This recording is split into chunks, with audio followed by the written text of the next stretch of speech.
지난 주일날 평신도주의를 지키면서 저희들이 너희는 모두가 다 왕같은 제사장이라는 특별한 말씀을 우리가 나눴습니다.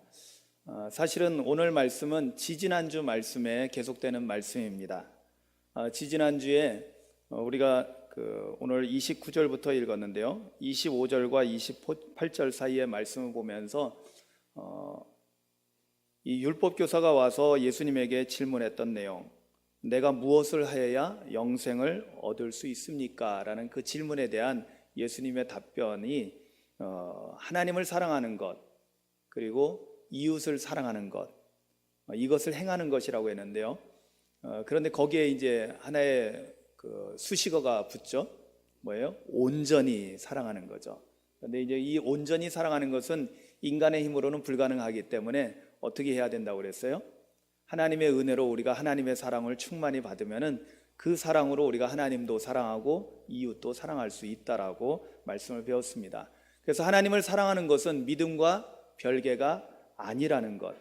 왜냐하면 하나님께서 우리에게 은혜로 주신 것으로 우리가 사랑할 수 있기 때문에, 그래서 사랑을 행한다는 것, 사랑한다라는 것은 바로 하나님의 한량없는 은혜로 말미암은 거라는 것을 우리는 말씀을 통해서 배울 수가 있었습니다.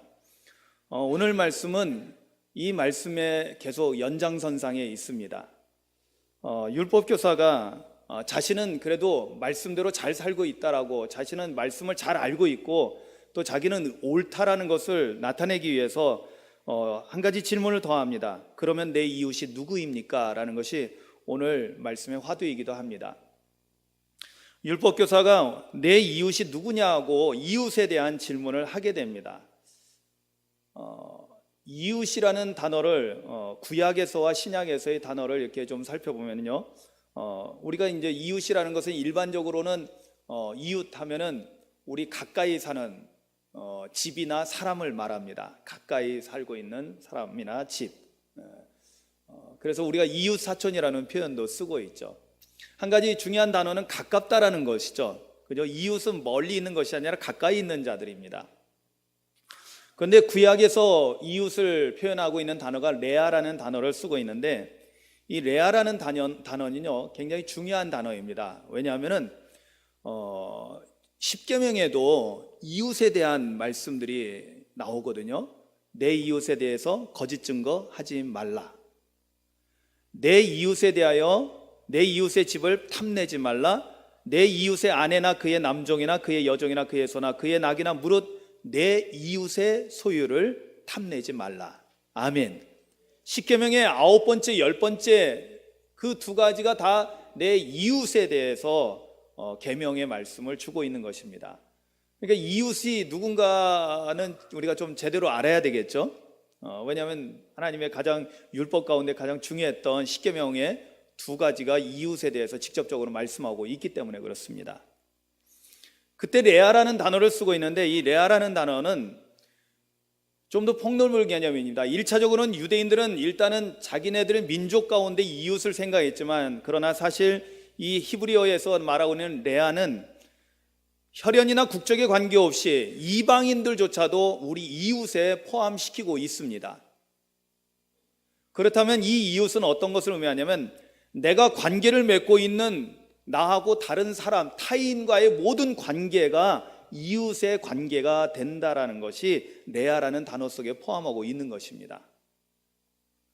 그러니까 나 말고 다른 사람의 것, 그죠? 나하고 관계 맺는, 그죠? 내가 친하던 또는 심지어는요 우리가 원수의 관계라도 할지라도 그들에 대해서 거짓 증거를 대지 말고 그들에 대해서 그들의 것을 탐내지 말라고 십계명은 말씀하고 있는 것입니다. 즉 내가 관계를 맺고 살아가는 모든 사람들은 우리의 이웃이 된다라고 히브리어에서는 말씀하고 있는 것입니다. 신약에 와서 오늘 본문에 나오고 있는 이 신약에 나오는 그 헬라어에서 이웃은 플레시온이라는 단어를 쓰고 있는데요, 플레시온이라는 단어는 이것도 마찬가지로 가까이에 있는 사람을 의미합니다. 가까이에 있는 사람. 이 가깝다라는 표현이 매우 중요한 거예요. 가까이 있는 사람. 일단은 이 사람이 출신 성분이 무엇이고 이것이 중요한 것이 아니라 나랑 가까운 거리입니다. 가까운 거리. 지난번에 어떤 목사님이 지난주에 우리 북지방 감리사님이시고 교동교회 담임하시는 구본선 목사님 오셔서 우리 청장년 선교회 헌신 예배 강사로 오셔서 귀한 말씀을 주셨는데 여러 가지 이야기하다가 이런 이야기 하더라고요. 물리적인 거리보다도 마음의 거리가 라는 표현을 하더라고요. 물리적인 거리가 저기가 더 멀어도 마음의 거리가 더 가까우면 더 가깝게 느껴져서 그리로 더 자주 간다는 거예요. 물리적인 거리는 바로 옆에 좋은 가까운 교회가 있는데 마음의 거리가 멀어지니까 안 가게 되고 더 멀리 있는 교회는 자주 가게 된다라는 그런 이야기를 하는 걸 들으면서 아, 그렇구나.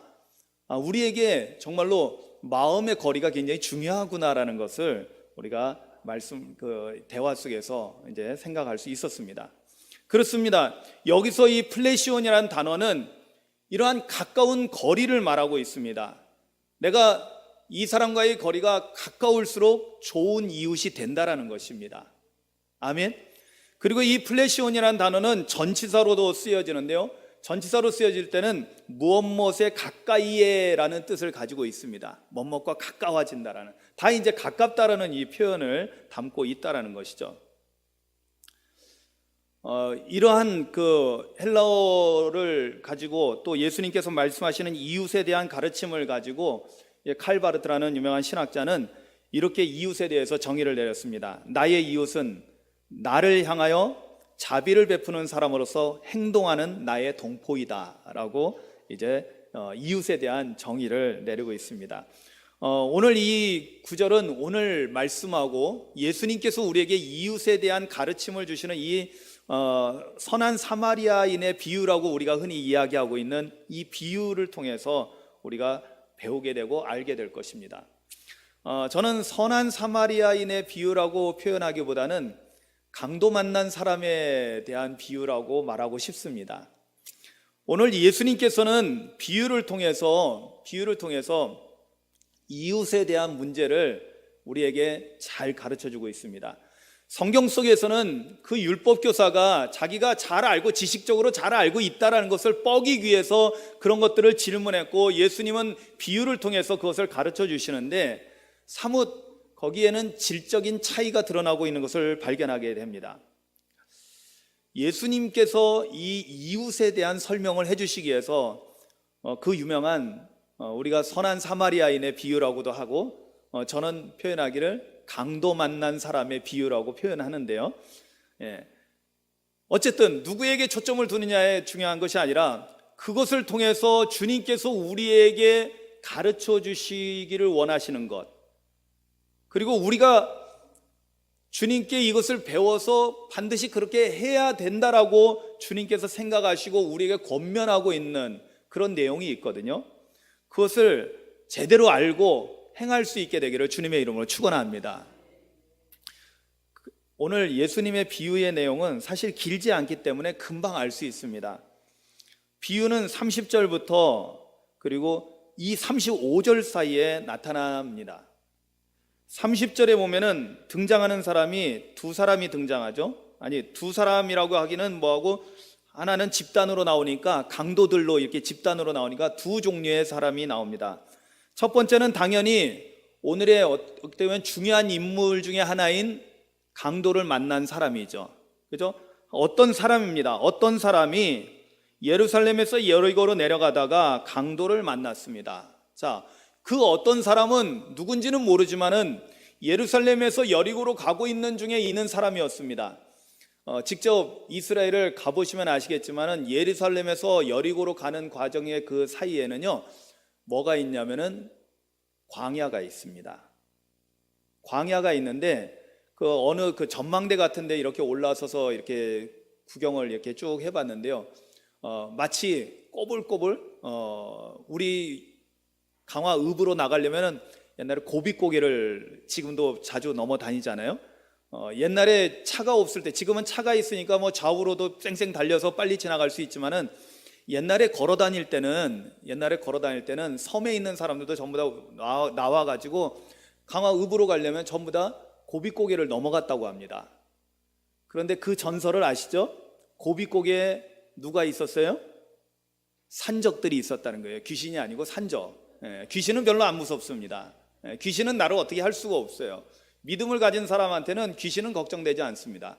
그런데 사람에게 사람이 무섭습니다.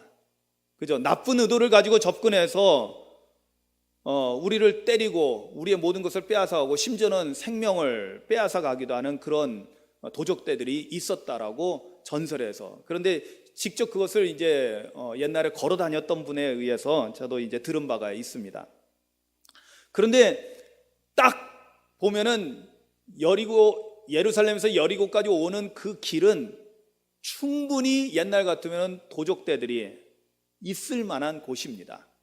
광야고, 그리고 인적이 드물고 외지고, 그리고 들쑥날쑥해서 그 중간에 오아시스 같은 데도 있는데 오히려 이렇게 하면 조금만 이렇게 보면은 보였다 안 보였다 그럽니다. 굉장히 광야가 대단합니다. 그러니까 충분히 그 시대 사람들에게 납득이 갈 만한 비유였던 것입니다. 자, 그런데 이 사람이 앞불사 여리고로 가던 중에 강도들을 만났습니다. 그리고 가지고 있는 모든 것을 다 빼앗기고 옷까지도 벗겨지고, 그리고는 흠씬 두들겨 맞아가지고 오늘 성경에 보면 거의 죽은 상태로 버려졌습니다. 이게 이제 첫 번째 등장하는 인물이죠. 오늘 예수님의 비유의 중요한 이웃의 한 부분이 되는 그런 사람입니다. 그런 인물입니다. 그리고 두 번째로 우리가 볼 수 있는 인물은 강도들입니다. 강도들은 딱 알 수 있죠. 강도들은 뭐 하는 사람이에요? 나쁜 사람들이죠. 악한 사람들이죠. 이 사람들은 선한 사람의, 아무 죄도 없는 사람의 것을 두들겨 패가지고 거의 반 죽게 만들고, 그리고 그가 가지고 있는 모든 소유를 빼앗아서 도망갔습니다. 그 다음서부터 나오는 인물들이 사실은 오늘 예수님께서 비유를 들어서 설명하는 가운데 이웃에 대한 설명하는데 중요한 인물들이 나오죠. 첫 번째는 어떤 제사장이 나옵니다. 어떤 제사장은 당시의 유대 사회에서는 거룩한 사람의 가장 대표적인 인물이 제사장입니다.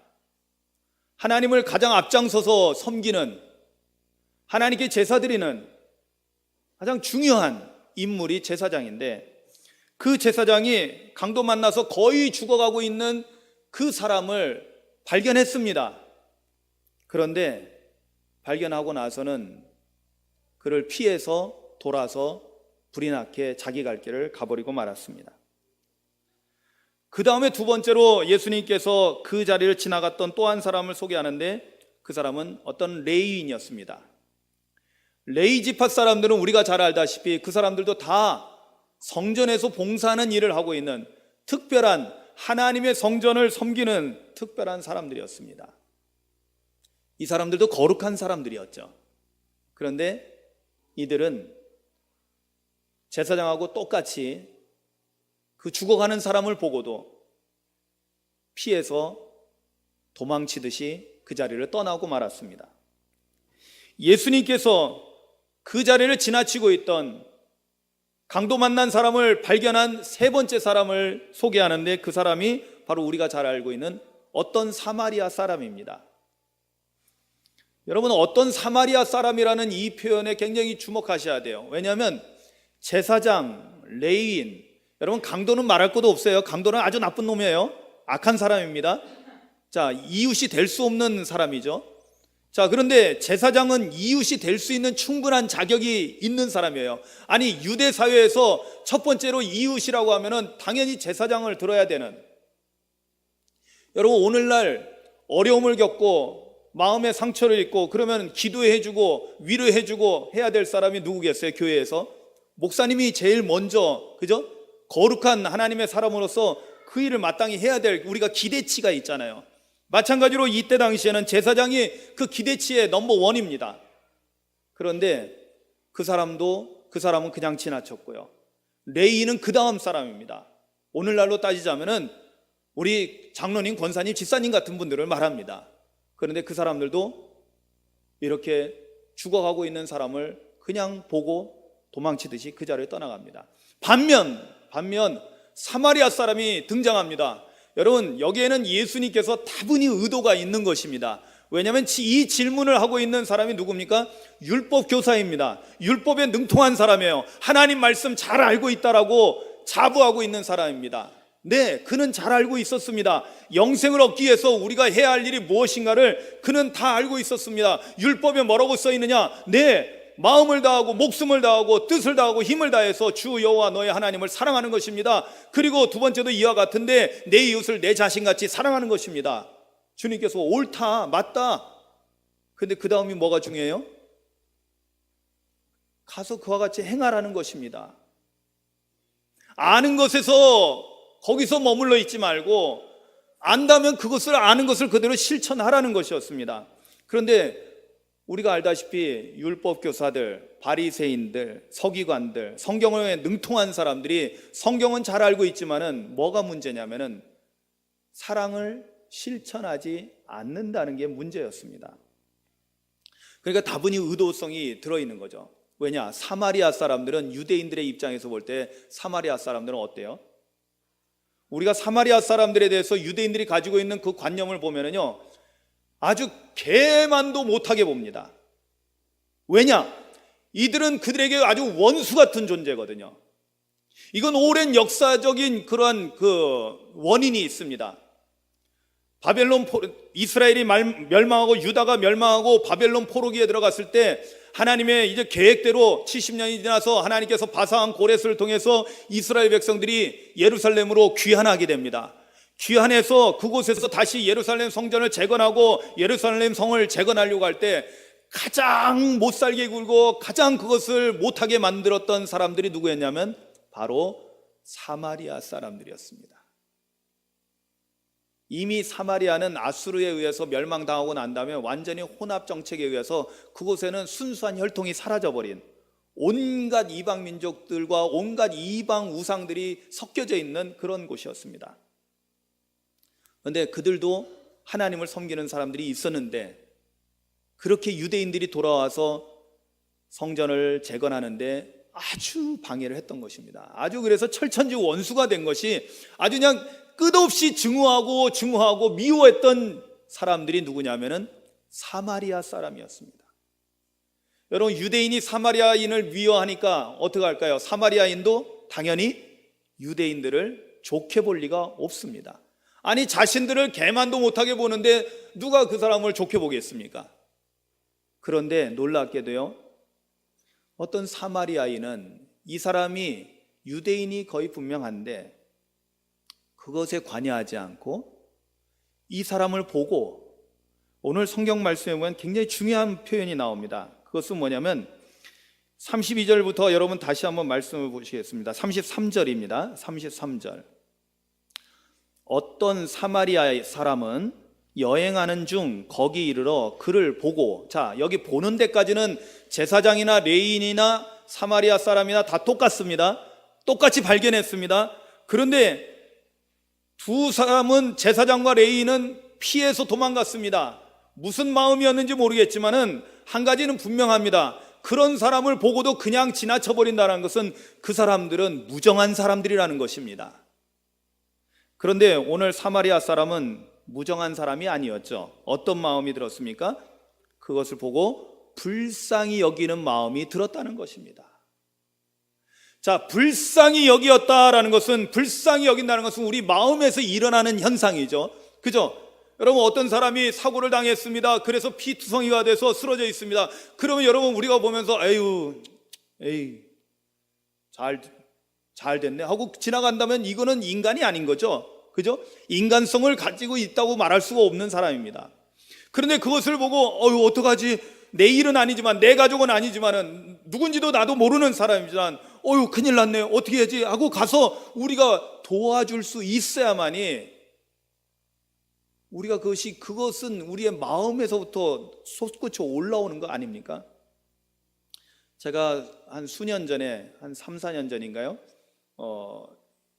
이 휴가 때 한 바퀴 이렇게 돌아서 오다가 이제 전라도 쪽에서 서해안 고속도로를 타고 오다가 교통사고가 난 것을 이제 발견했습니다. 다행히 차량하고 부딪힌 것이 아니라 이 볼트 너트 같은 것을 이렇게 트럭에다가 가득 싣고 가던 차가 어떻게 균형을 잃어버렸는데 커브길에서 넘어져서 그냥 볼트 너트가 그냥 아스팔트 길에 쫙 깔려 있고, 그리고 보니까 저 앞에 옆으로 쓰러져 있는 것입니다. 사람이 어떻게 됐는지 알 수가 없는 상황이었어요.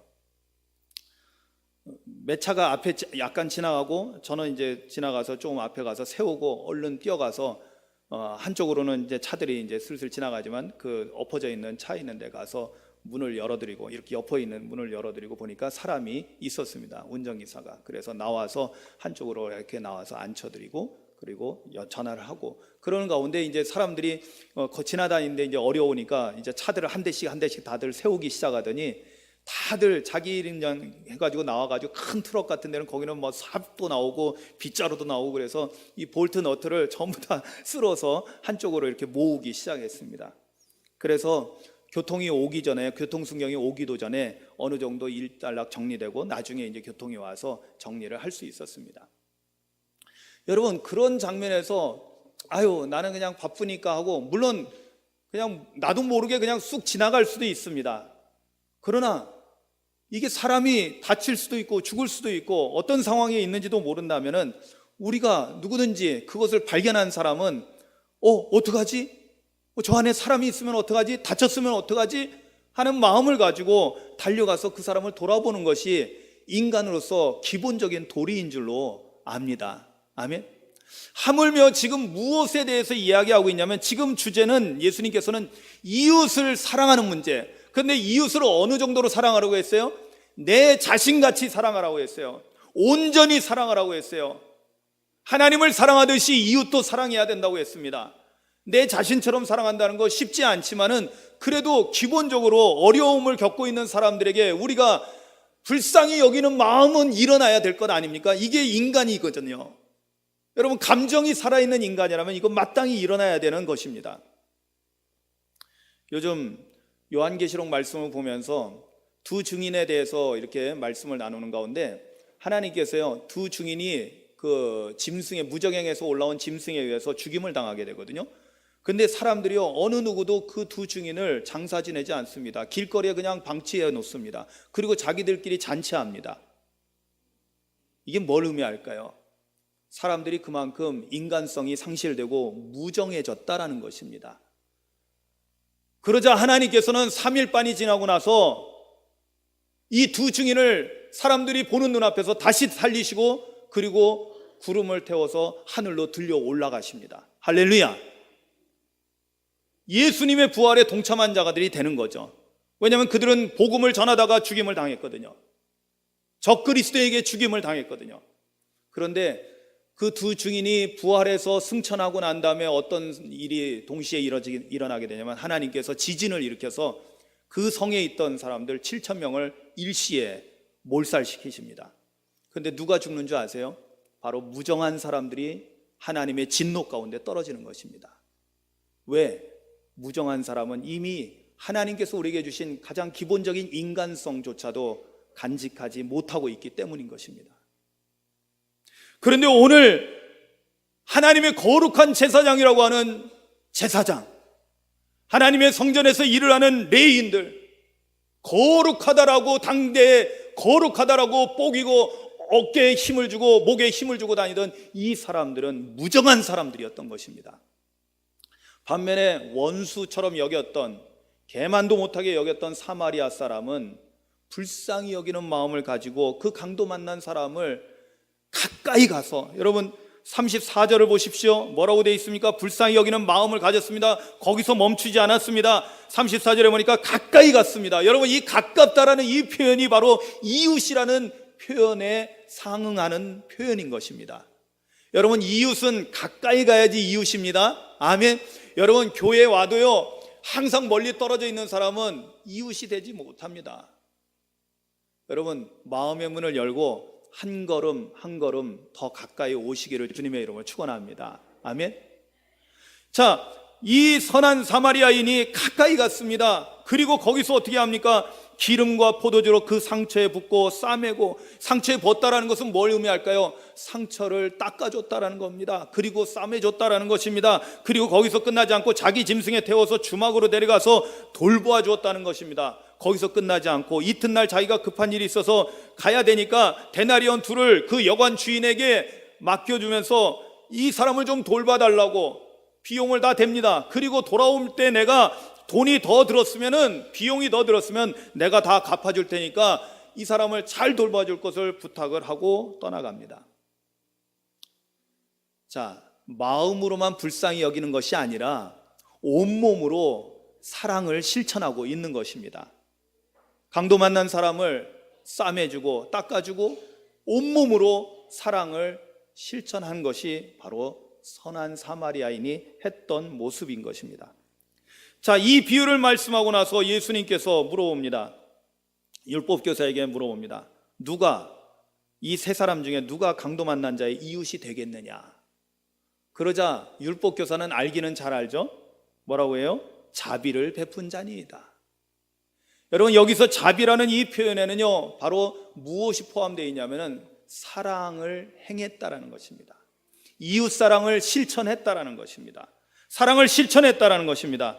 자, 그때 예수님께서 이렇게 말씀합니다. 가서 너도 이와 같이 하라. 아멘. 여러분, 예수님에게 시험하고 논쟁하려고 하는 것이 아니라 너도 가서 영생을 얻기 위해서는 하나님을 진심으로 사랑하고 이웃을 진정으로 온전히 사랑하는데, 이 사랑은 머리로 알고 있는 것에서 있는 것이 아니라 우리가 마음으로부터 시작해서 온몸으로 실천해야 되는 그러한 행위라는 것을 주님께서 말씀하고 있고, 너도 이와 같이 하라고 명령하고 있는 것입니다. 그렇다면은 여러분, 이 말씀이 단순히 율법교사에게만 하신 말씀일까요? 여러분, 이 비유의 말씀, 교회를 웬만히 다니신 분들은 이 내용 잘 알고 있기 때문에 이 내용은 다 알고 있습니다. 그러나 정말 중요한 것은 무엇입니까? 알고 있는 것에서 멈춰버리면은 여러분들도 율법교사와 다를 바가 하나도 없다라는 것입니다. 무엇이 핵심입니까? 오늘 말씀에 주님은 우리에게 이렇게 말씀하십니다. 너희도 가서 이와 같이 행하라는 것입니다. 아멘. 이와 같이라는 것은 뭐예요? 선한 사마리아인이 했던 것처럼 우리 이웃, 우리 주변에 어려움을 겪는 사람들, 여러분, 처음에 이 선한 사마리아인과 강도 만난 사람은 아는 사이예요? 모르는 사이예요? 모르는 사이예요. 처음에는 다 몰랐던 사람 아닙니까? 여러분, 저하고 저의 집사람도요, 제가 30년 넘게 몰랐던 사람입니다. 제가 이 세상에 태어나서 이은성이라는 저희 집사람이 이 세상에 있는지도 몰랐었어요. 제가 30이 넘어서 우리 교회에 와가지고 그래서 만났습니다. 알게 됐습니다. 그리고 가까워져서 결혼해가지고 아유, 세상에 저랑 평생을 같이 이렇게 살고 있네요. 네. 여러분, 처음서부터 알고 있었던 게 아니죠. 그런데 가까워졌어요. 이제는 누구보다도 가까운 관계가 됩니다. 여러분, 지금 강도 만난 사람과 선한 사마리아인은, 이 사마리아인은 전혀 모르는 사람이었어요. 아니, 오히려 원수 같은 시간이었습니다. 그런데 어려움에 처한 사람에게 사마리아인이 가까이 다가간 거예요. 불쌍히 여기는 마음을 가지고 도움이 필요한 사람이기 때문에 가까이 다가가서 실제적인 도움을 그 사람에게 주었던 것입니다. 그렇다면 오늘 우리 그리스도인들이 어떻게 해야지 이웃사랑을 실천하는가에 대해서 오늘 말씀은 우리에게 적나라하게 보여주고 있습니다. 그것은 뭐냐면 내가 알고 있는 사람만 도우라는 게 아니죠. 내가 전혀 몰랐던 사람이라 할지라도 어떤 사람이 어려움에 처해 있다면 불쌍히 여기는 마음이 우리 안에서 일어나는 것이 가장 기본적인 것이고, 그러나 거기서 멈춰 있지 않고 우리가 할 수 있는 한 가서 그들을 도와야 된다는 것입니다. 실제적으로 사랑은 여러분 관념이 아닙니다. 머리로 생각하고 아, 그런 게 사랑이야, 사랑은 이런 것이야 하고 아무리 외쳐도 소용이 없습니다. 왜냐? 사랑은 행함을 통해서 확증되거든요. 아멘이죠.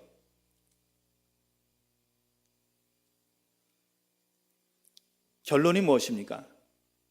너희도 이와 같이 하라는 것입니다.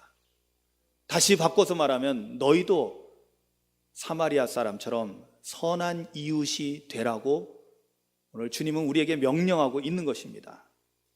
이것이 되지 않으면 앞에 거 아무리 알아도 소용이 없다라는 것입니다.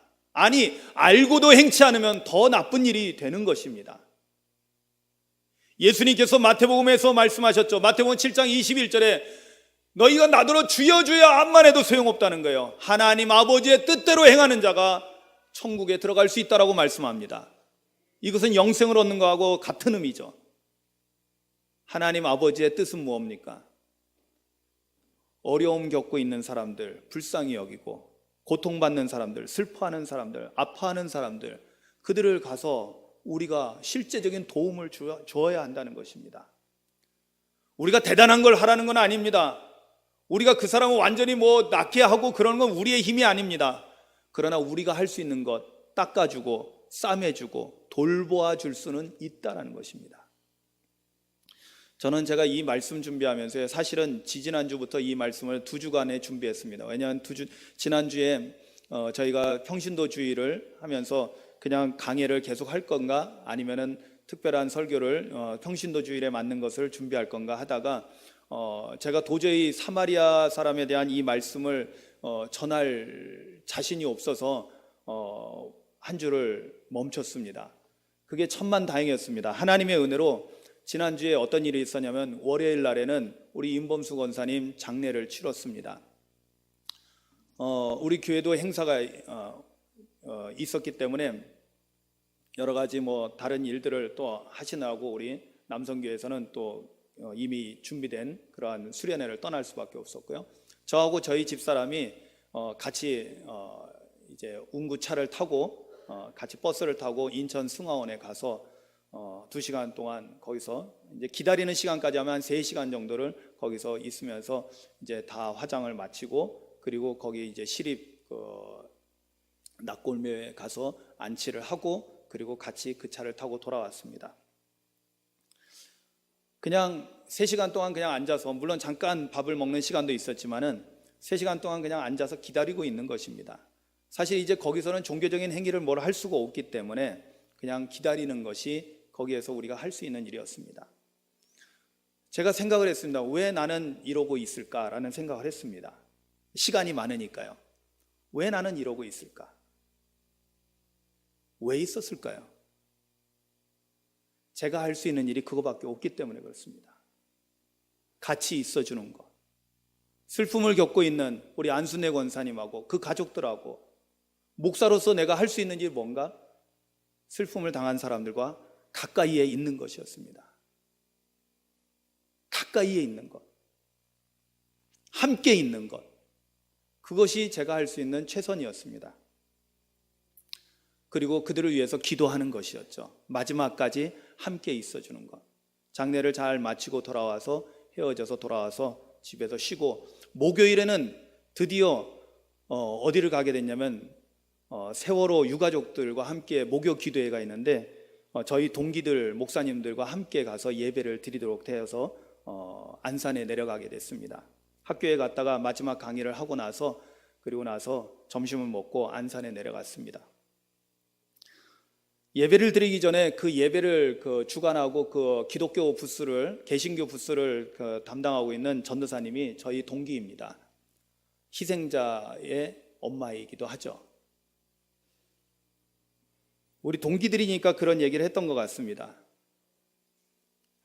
내용의 골자는 이거예요. 길게 얘기했지만 내용의 골자는 저는 그렇게 되었습니다. 동기들이 왜 이제 왔습니까? 라는 말씀이었습니다. 너무나 마음이 아프고 죄송하고 미안하고, 나뿐만 아니라 지금 회장을 맡고 있는, 동기 회장을 맡고 있는 목사님부터 해서 그곳에 있는 모든 목사님들이 너무나 미안하고 미안한 마음을 금할 수가 없었습니다. 그렇지만은 그 전도사님이 나중에는 이렇게 얘기해 줍니다. 자기도 자기 딸이 이렇게 될 때까지는 그렇게 살아왔기 때문에 충분히 이해한다라고 오히려 우리를 용서해 줬습니다. 그러면서 우리에게 속죄할 기회를 줬습니다. 그것은 뭐냐면 목포에 내려가라는 것이었습니다. 목포에는 미수습자 가족 9가족이 남아있는 거 아시죠? 지금 4명은 확인이 돼서 사실은 4명은 이제 미수습자 가족이라고 할 수 없지만은 그 4명은 나머지 5 가족하고 같이 끝까지 있기 위해서 그곳에 있습니다. 지금 제 기억에는 6가정이라고 들었는데 우리 총무 맡은 목사님이 밴드에다 글을 올려놓은 건 7가족이라고 그러더라고요. 9가족 중에 6가족이나 7가족이 기독교인입니다. 개신교인이에요. 그런데 여기처럼 예배드리는 부스가 있는 것이 아니고 같이 있기 때문에 그냥 그들은 누가 와서 예배드려 주는 것도 별로 없고 그렇게 있다라는 거예요. 그래서 여기보다도 목포에 내려가서 우리 동기 목사님들이 그래도 가서 한번 예배드려 줬으면 좋겠다라고 해서 저희들이 그러기로 결정을 하고 왔습니다. 마땅히 그렇게 해야 된다라고 생각했습니다. 그들이 원하는 것은 무슨 대단한 것을 원하는 것이 아닙니다. 사실은 그때 가장 아팠던 마음은 말 들은 것 중에 가장 마음이 아팠던 것은 2014년에 그런 일이 일어나고 처음에 개신교를 예배하는 그런 그 컨테이너 하나 부스가 주어지고 그 옆에 천주교, 그 옆에 불교 이렇게 주어졌을 때 제일 사람이 많았던 사람이 이 희생자 가족 가운데 제일 많은 사람들이 기독교인이었다는 거예요. 개신교인. 그래서 처음에 예배할 때는 한 40명 가까이가 예배를 드렸고요. 천주교하고 불교는 얼마 되지 않았다는 거예요. 그런데 얼마 되지 않아서 개신교 부스는 문을 닫았다는 것입니다. 천주교 부스는 계속해서 미사 드리고 또 여기도 불교에서도 와서 목탁을 두들기는데 더 이상 예배를 드릴 수가 없었다는 거예요. 왜? 찾아오는 사람이 없어서, 그리고 상처 입은 사람들끼리는 뭘 할 수가 없으니까 그래서 문을 닫았다는 거예요. 그러다가 지금 저희 동기였던 그 피해자 가족 중에 하나인 그 전도사님이 거기를 맡아서 2015년에 다시 그 문을 열어서, 그리고 그때서부터 목요일마다 주일 저녁하고 목요일마다 예배를 드리는데 거기 장신대 어느 선교단체에 있는 신학생들이 매주 목요일 지금 3년째 빠지지 않고 와서 예배를 드리고 있다는 거예요. 한편으로는 그 친구들을 보면서 감사하면서도 한편으로는 너무나 부끄러웠습니다. 지금은 어떻게 됐냐면은 지금 예배 드리러 남은 개신교인이 7, 8분밖에 안 된다는 것입니다. 너무나 그들의 상처를 줬던 사람들이, 너무 아픈 것은 뭐냐면 그들에게 더 아픈 상처를 준 사람들이 누구냐면 기독교인들, 특히 목사님들이 와서 그렇게 상처를 주고 그래서 견디다 못해 나간 사람들이 부지기수라는 것입니다. 제가 고민을 많이 했습니다. 과연 나는, 그리고 오늘날 교회는 이렇게 상처받은 사람들에게 선한 이웃이었는가에 대해서 정말로 진지한 고민을 하게 됐습니다. 늦었지만 그래도 지금이라도 가서 함께 할 수 있었다는 것이 다행이면서도 이거는 단지 그냥 면피용이 아닐까라는 스스로 그런 자책도 해봤습니다. 분명한 사실은 변명도 있습니다. 왜냐하면 어떻게 해야 될지 몰라서 우리가 하지 못했던 부분도 있었거든요. 광화문으로 가야 되나, 안산으로 가야 되나, 어디로 가야지, 어떻게 해야 되지? 또 나름 바쁘다는 핑계, 당장 눈앞에 닥쳐있는 현실의 바쁜 일들에 쫓겨가지고 그렇게 찾아가지 못했던 것도 있습니다.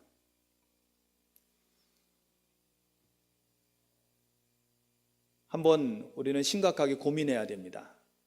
왜냐하면 이 세상을 우리가 살다 보면 지금 우리 주변에서 어려움을 겪는 이웃들, 고통당하는 사람들, 슬픔 가운데 있는 사람들, 어려움에 처한 사람들, 세월호 희생자뿐만 아니라 수많은 어려움을 겪고 있는 사람들이 많이 있는 것을 보게 됩니다. 어저께도 뉴스를 잠깐 보니까 그 청와대 앞에 기습으로 텐트를 치고 그 시위를 하는 사람들에 대한 이야기가 나오는데, 가습기 살균제 그 희생자들 아시죠? 그분들은요 훨씬 더 많습니다. 엄청나게 우리가 몰랐던, 우리가 대기업을 지켜주기 위해서 사실은 너무나 많은 소시민들이 희생을 당하고 있는데 돌아보지 못했던 부분들, 우리가 다 일일이 찾아갈 수는 없을 것입니다. 그러나 최소한 인간다움을 상실해서는 안 될 줄로 압니다. 그것은 뭐냐면 불쌍히 여기는 마음을 갖는 것입니다. 불쌍히 여기는 마음을 갖고 그들을 위해서 기도라도 해야 될 것입니다. 아니, 기도를 해야 됩니다. 기도라도가 아니라 우리가 기도는 해야죠. 기도는.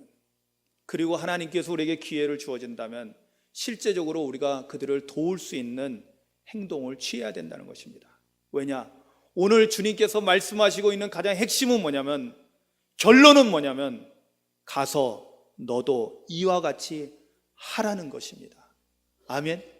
하지 않으면, 알고만 있으면 소용이 없다라는 것입니다. 주님의 말씀을 듣고도 행치 않는 자들은 모래 위에다가 집을 짓는 자라고 주님은 말씀하지 않으셨습니까? 하나님의 말씀을 우리가 듣습니다. 선한 말씀입니다. 아멘하고 받습니다. 하나님 사랑합니다. 이웃을 사랑합니다. 그러나 우리가 이것을 알고도 행치 않는다면 우리는 스스로 위선자가 되고 말 것입니다.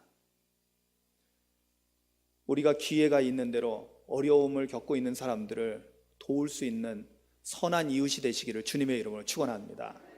광고 겸 한마디 말씀드리자면은, 우리 청년들이 제가 지시하지 않았는데도 여태까지는 제가 뭘 하라고 해야지 했는데 우리 청년들이 자발적으로 뭘 하나 하겠다고 나섰습니다. 그래서 뭘 하고 있나 저도 지금 아주 관심 있게 지켜보고 있습니다.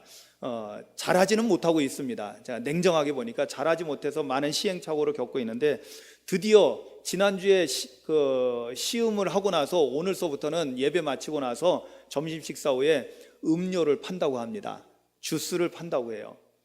그 이유는 강원도 정선에 저희가 수련회를 갔던 조그만한 교회가 있습니다. 정말 학구방만한, 우리 청년들 앉아서 그냥 예배 드리는, 우리 어린이 예배실 만한 그 정도 되는 그런 데서 저희가 3박 4일을 같이 지냈던 그런 곳입니다. 강원도도 여러 곳이 있지만 정선 중에서도 길이 가다 보면 더 이상 없는 산으로 들어가는 길 가운데 조그만한 교회입니다. 그 교회가 드디어 건축을 한다는 겁니다. 기도하면서 소망했던 것, 부지를 하나님께서 허락해 주셔서 건축을 하려고 하는데 재정이 있을 리가 없죠. 교인은 거기 할머니들 몇 분밖에 안 계시는데, 그래서 여러 가지 사업을 하고 있는데 우리도 그 사업에 동참해서 우리 청년들이 음료를 팔고 그것으로 건축 헌금을 지원하고자 합니다. 여러분, 우리가 직접 가서 알지 못해서 못할 수가 있습니다. 그러나 알았을 때는 우리가 뭔가를 해야 한다는 것입니다. 아멘. 예? 알았을 때는 우리가 해야 된다는 거예요. 봤다라면 해야 된다는 것입니다. 오늘 일단 내려가면서 슬금슬금 가지 마시고요, 정확히 보고 정확히 가까이 가시기 바랍니다. 가까이 가서 얼마인가도 확인해 보시고, 절대로 비싸게 안 받습니다. 왜냐하면 어설프기 때문에 비싸게 받았다면 큰일 날 것 같아요. 그래서 싸게 파는데 시원하게 한 잔씩 드시고, 그리고 여러분들 선교에도 동참하고 어려운 이웃을 돕는 일을 실천할 수 있는 우리 모두가 될 수 있기를 주님의 이름으로 축원합니다. 여러분, 이거를 직접 우리가 실천할 수 있는 좋은 기회도 여러분들에게 제공하는데요, 여러분 정말 주님 말씀대로 우리가 선한 이웃이 되기를 주님의 이름으로 축복합니다. 기도하시겠습니다.